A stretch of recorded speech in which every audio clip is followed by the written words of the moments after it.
AZMix presenta Disponible. Usa desliza hacia arriba y hacia la derecha para ver. la sexta parte y esperemos el gran final del audiolibro Un viaje por la historia de México. Esto es conducido por Asfalto XD, efectos especiales y datos curiosos de él también. Leído en voz de Loli Subi. Y aquí comenzamos.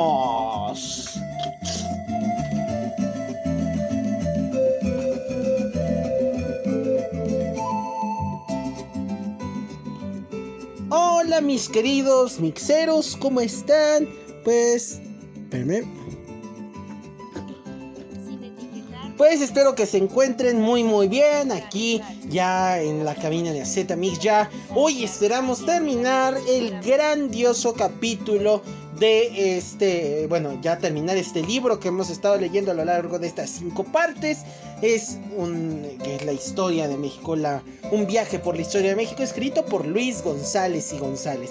Y bueno, pues hemos transcurrido pues desde la época prehispánica, hemos pasado por la época de los descubrimientos de las colonias americanas aquí en México. Hemos pasado por la conquista española, la colonia de la Nueva España. 300 años después, pues nos vamos a la época de la preindependencia, pasando los años 1810 a 1821 con las diferentes partes de la guerra de independencia. Ya después vimos ya formados nuestro país en 1821, cuando Iturbide I se corona como el primer emperador del Imperio Mexicano, hasta que unos años después pues ya no se permite el método monárquico aquí en México, hasta que llega Vicente Guerrero con la República Mexicana auténtica como la conocemos ahora. Y bueno, pues estuvimos con las guerras de reforma, la decisión de cómo iba a estar el país entre conquistadores y liberales. Eso lo leímos alrededor de todo el siglo XIX. Pasamos por las leyes de reforma, la vida de Benito Juárez, también pasamos por su sucesor Sebastián Lerdo de Tejada, pasamos por la invasión norteamericana, la guerra de los pasteles, el segundo imperio de Maximiliano cuando los franceses vinieron para acá. Y bueno, pues ahora en el capítulo anterior pues hicimos lo que sería el porfiriato, pasando pues por los avances que tuvo a lo largo de 32 años en los cuales este general pues estuvo al poder de la silla presidencial, hasta que pues llegamos a la Revolución Mexicana 1910. Y bueno, pues empezamos con los primeros levantamientos con el presidente Madero, el plan de Aguascalientes, los caudillos como Villa, Zapata, Villa por el norte, Zapato para el sur, el ejército constitucionalista, Venustiano Carranza, los presidentes Álvaro Obregón, Elías Calles. Y nos quedamos justamente en el año de 1930 en este grandioso libro. Y bueno, pues, ¿qué les parece si ya comenzamos? Pues, Loli Subi, empezamos el super ultra gran final de Un viaje por la historia de México por Luis González y González. Así que comencemos. Buenas noches, AZMixeros. Aquí gracias a la lamparita de AZMix, ahí vamos. Disculpen que me encuentre un poquito ronca, pero bueno, el clima a veces me ayuda, a veces no. Espero tener un buen tono de voz para que me escuchen el gran final de este grandioso libro que se llama Viaje por la historia de México, de Luis González y González. Comenzamos.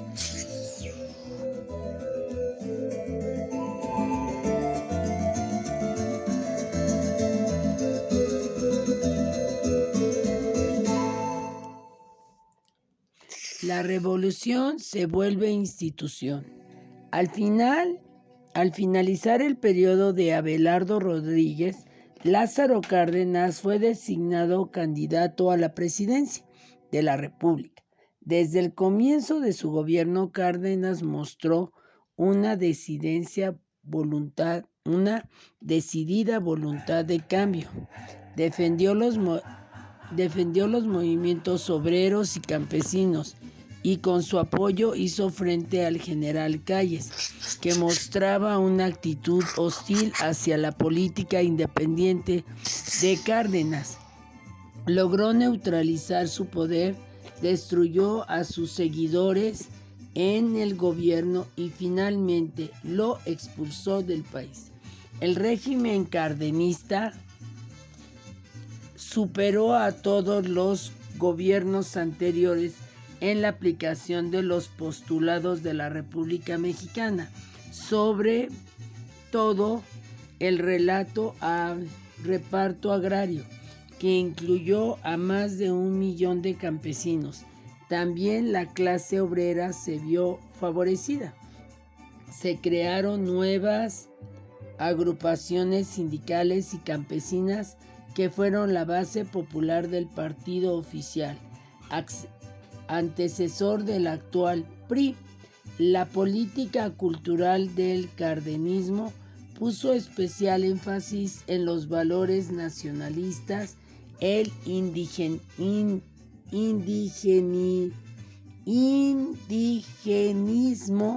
y el socialismo. En 1938 Cárdenas se enfrentó a las compañías petroleras que se negaban a negociar aumentos salariales con sus trabajadores. La actitud insolente de estas provocó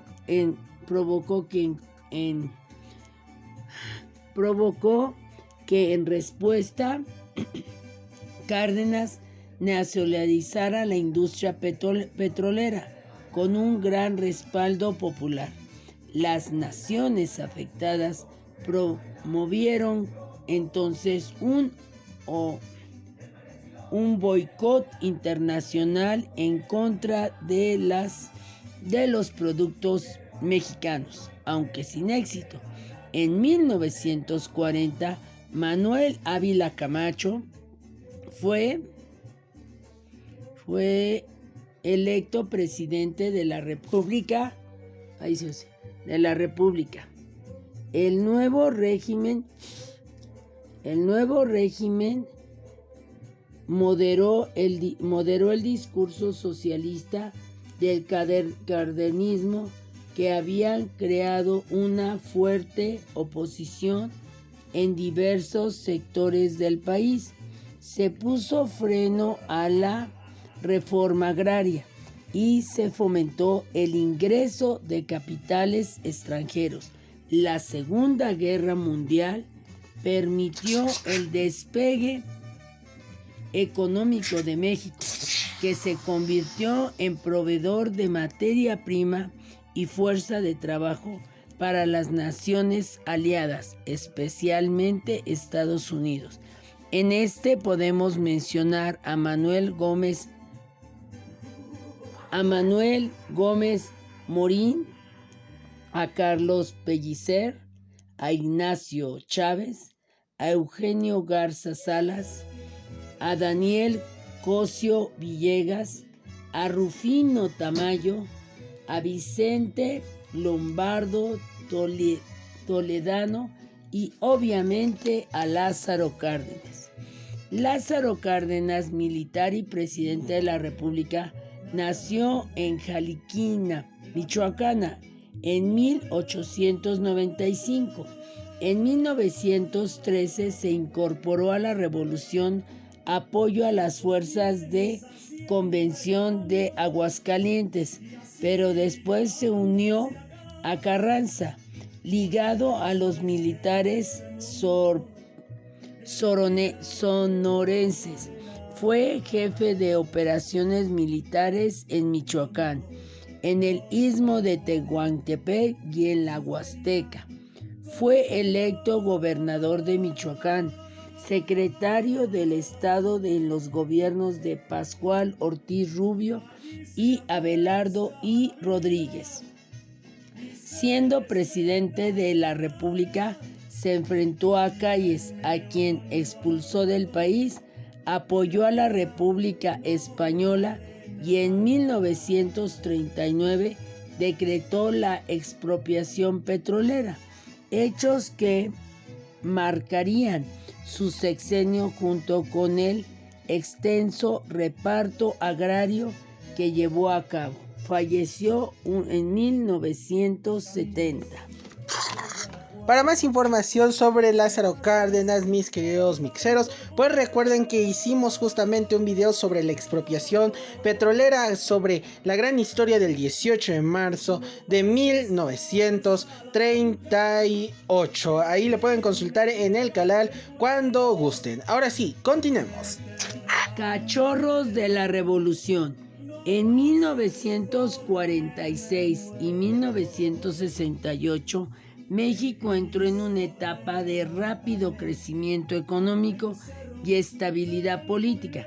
El país se industrializó, se construyeron numerosas carreteras y aeropuertos, las redes telefónicas y las líneas de corriente eléctrica se extendieron por todo el país, se alentó la empresa privada y se abrieron grandes extensiones de tierra al cultivo por riego. El mejoramiento de las condiciones de salubridad permitió el crecimiento explosivo de la población, que se duplicó en este periodo. Las escuelas primarias gratuitas lograron la educación de millones de mexicanos. La música, el cine y el turismo se convirtieron en los medios para los cuales México se dio a conocer en el extranjero. Igualmente, destacados escritores como Juan Rulfo y Octavio Paz demostraban la vitalidad de la cultura mexicana. Todos estos logros fueron conocidos en la década de los años 70 como el milagro mexicano. La modernización durante los periodos presidenciales de Miguel Alemán Valdés, Adolfo Luis Cortines, Adolfo López Mateos y Gustavo Díaz Ordaz transformó por completo a México. De una sociedad tradicional y agraria se pasó a una urbana e industrial. La clase media de las ciudades se desarrolló rápidamente y comenzó a tener un peso político que superó al de las organizaciones obreras y campesinas. Capitalistas extranjeros se establecieron en las regiones más desarrolladas del país, lo que provocó con el tiempo un crecimiento desigual de la economía. Como con una población creciente y necesitada, el campo alimentó una gran corriente migratoria hacia las ciudades. Hacia el final de este periodo, la estabilidad política del país, basada en el predominio de un partido único, comenzó a ser cuestionada. Aquí podemos mencionar en este periodo a Octavio Paz, Juan Rulfo, Pedro Ramírez Vázquez, Bernardo Quintana, Guillermo Haro, Alfonso García Robles, Gustavo Díaz Ordaz y Miguel Alemán Valdés. Bueno, también nada más interviniendo un poco en esta parte de estos años, bueno, nada más se me olvidó una cosa del presidente Lázaro Cárdenas, ya que él, al ser un presidente que le importó tanto la educación, pues formó también lo que sería la segunda universidad más importante del país, que es el famoso Instituto Politécnico Nacional, pues para avanzar en progreso técnico y tecnológico a lo largo pues del resto del siglo XX, para que México pues se viera como una potencia industrial. Y bueno, para también saber un poco cómo era la vida de una de cualquier persona de aquella época, bueno, pues la verdad le recomiendo un libro que la verdad lo leí y me gustó mucho, y espero luego pues tenérselos por aquí, que se llama Las batallas en el desierto, por José Emilio Pacheco. Además de que, bueno, el cual nos explica pues cómo fue la vida de alguien en esos años. También uno de los escritores que dijo Loli Subi, Juan Rulfo, pues podemos ahí ejemplificar cómo era la vida de las personas, principalmente en los pueblos y en los campos, en una de sus novelas o recopilaciones, diría yo, que se llama El Llano, el Llamas, el cual pues por aquí lo tengo también, y luego se los pondré en lo que serían las las lecturas del canal. Pero bueno, pues ahora sí, Loli Subi, pues continuemos. Ah, y Octavio Paz, pues fue uno de los primeros mexicanos en obtener el famoso Premio Nobel de la Paz en aquellos años. Pues ya pasamos un poco. Loli Subi, ¿qué nos sigue en la historia de México? Bueno, aquí cuenta el siguiente capítulo que se llama La generación del medio siglo. La represión en 1968 del movimiento estudiantil en Tlatelolco expulsó algunas de las fallas del sistema político mexicano. Ante la inmovilización del partido oficial, que había creado una estela de corrupción y descontento ciudadano, la gente comenzó a participar más en las decisiones políticas. En 1970 el presidente Luis Echeverría trató de disminuir el descontento mediante aumentos al salario de los trabajadores, la realización de grandes obras políticas y la creación de nuevos empleos dentro del gobierno. En un principio las medidas funcionaron, pero para mantenerlas fue necesario gastar más dinero del que había. El gobierno tuvo que pedir prestado a los bancos extranjeros y su deuda con ellos se triplicó. Hacia finales de su gobierno, en medio de una crisis financiera, Luis Echeverría se vio obligado a devaluar el peso frente al dólar.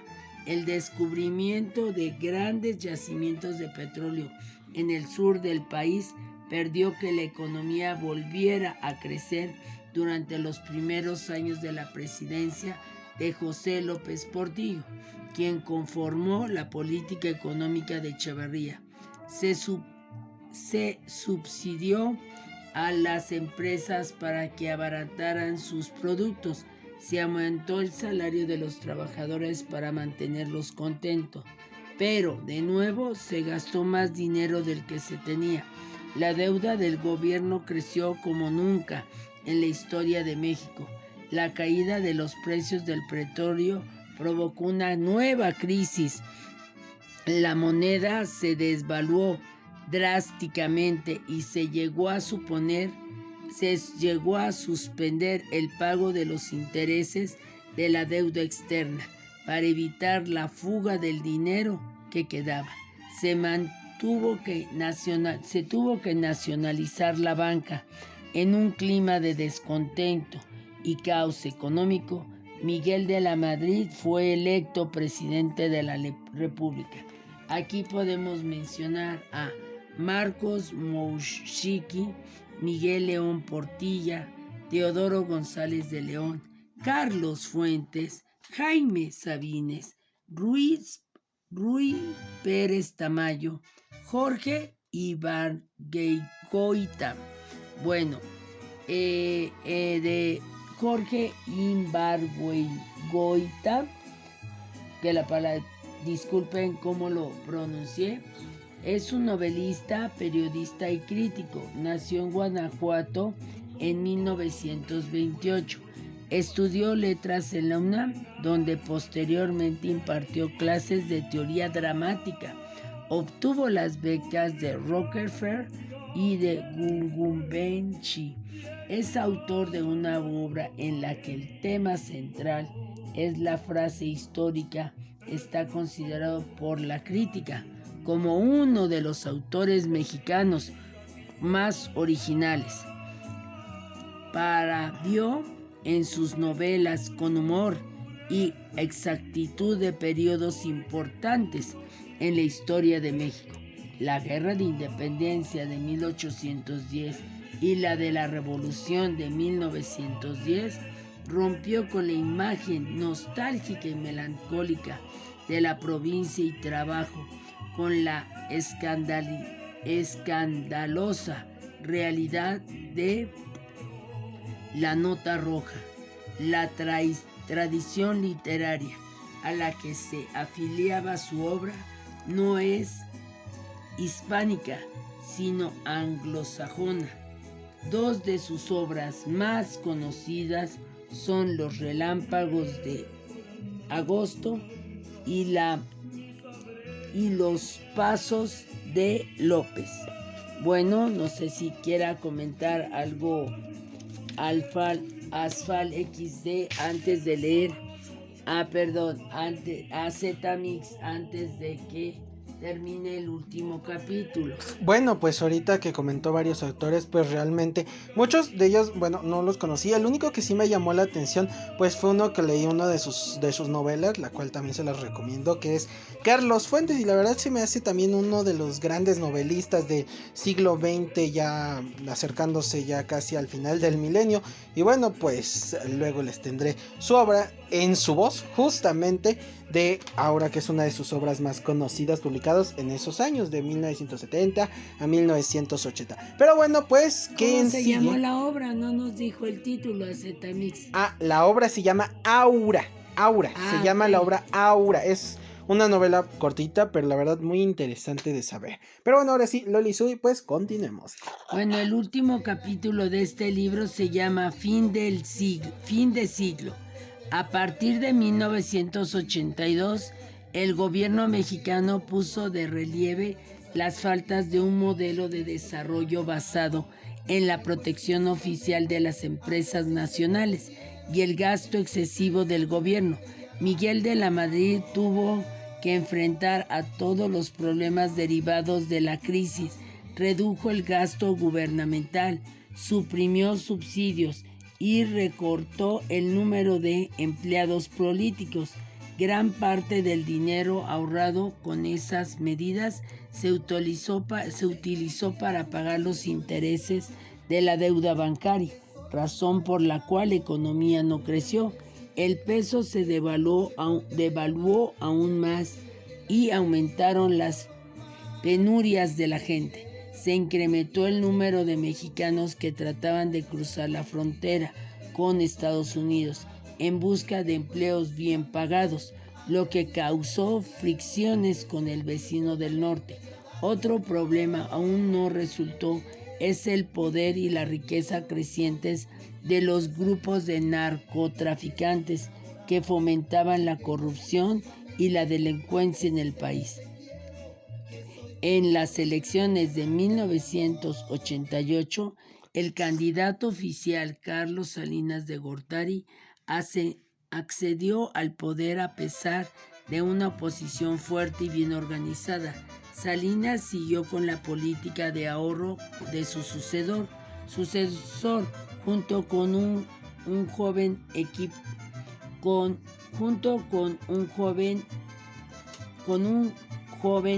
equipo de economistas. Logró reducir la inflación y renegociar las obligaciones contraídas con los bancos. La economía mexicana volvió a crecer lentamente y se abrió a la competencia con el exterior. A principios de 1994 entró en vigor un tratado de libre comercio con Estados Unidos y Canadá, conocido por sus siglas como el TLC, que permite que los productos mexicanos puedan venderse sin impuestos adicionales en esos países.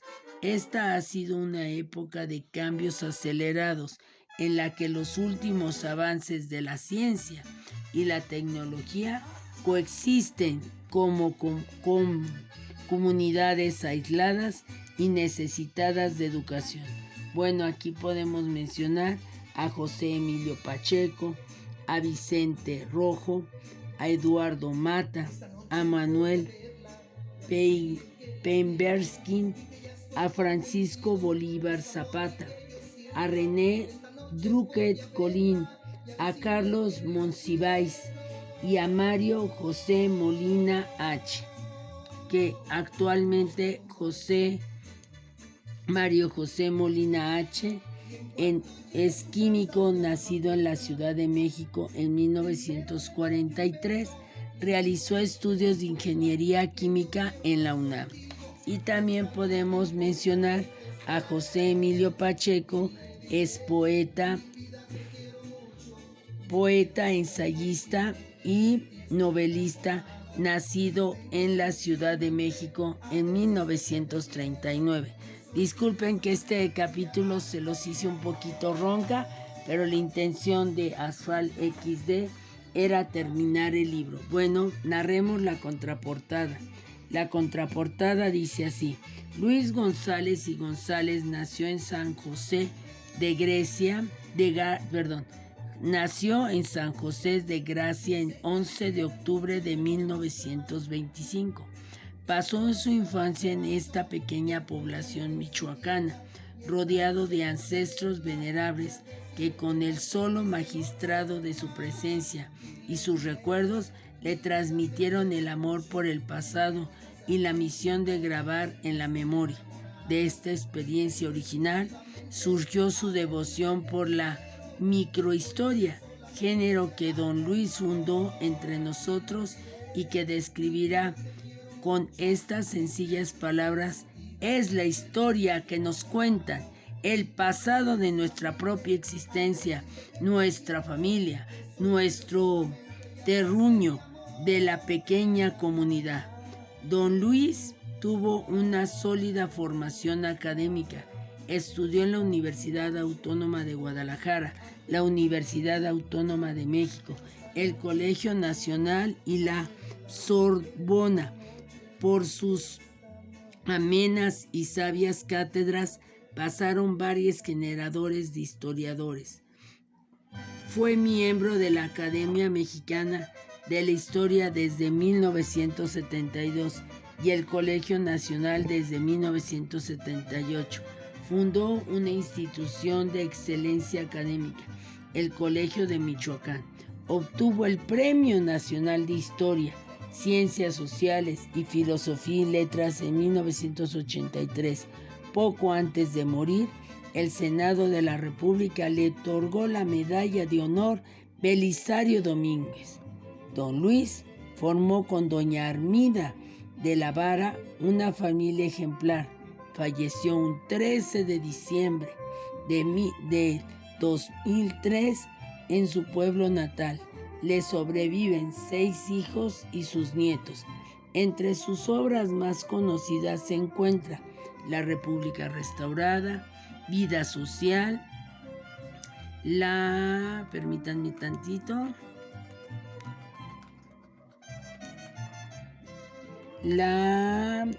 el Congreso de Anáhuac, La Invitación de la Microhistoria, Los Arfines del Cardenismo, Zamora, San Mayo, Michoacán, Los Días del Presidente Cárdenas, La Querencia, La Ronda de las Generaciones, El Retuento de la Conquista y 11 ensayos de temas insurgentes, El Oficio del Historiador, La Vuelta a Michoacán en 500 libros, entre otros.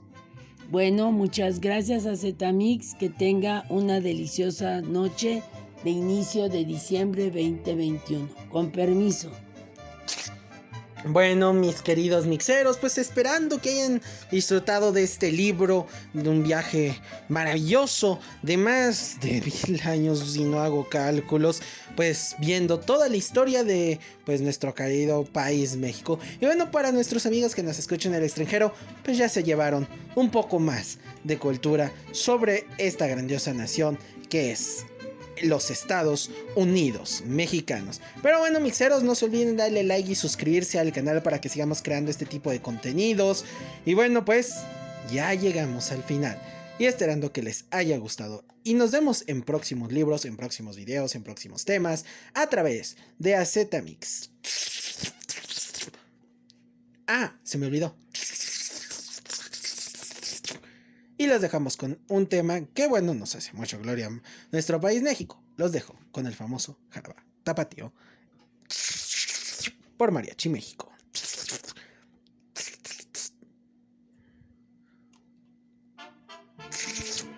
Se me olvidó. Un saludo a nuestra aquí en el papelito de cumpleaños, se me olvidó. Un saludo hoy 2 de diciembre a una personita muy especial llamada Sara Scarlett, que espero que se haya pasado sus 15 años de la mejor manera posible. Así que pues Sara, te mandamos un gran saludo por parte de AZMix. Ahora sí, los dejo y recuerden, mixeros, que esto continuará.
Y aunque no sea septiembre o febrero, pero cualquier mes se dice ¡Viva México! Sin etiquetar, son. Tocar 2 veces para activar. Etiquetas disponible. Usa desliza hacia arriba y hacia la derecha para ver. Gracias por acompañarnos en este viaje a través de la máquina del tiempo de Azetamix. Este año se haya sido muy agradable su viaje. Lo esperamos en su próximo viaje a través de la máquina del tiempo de Azetamix.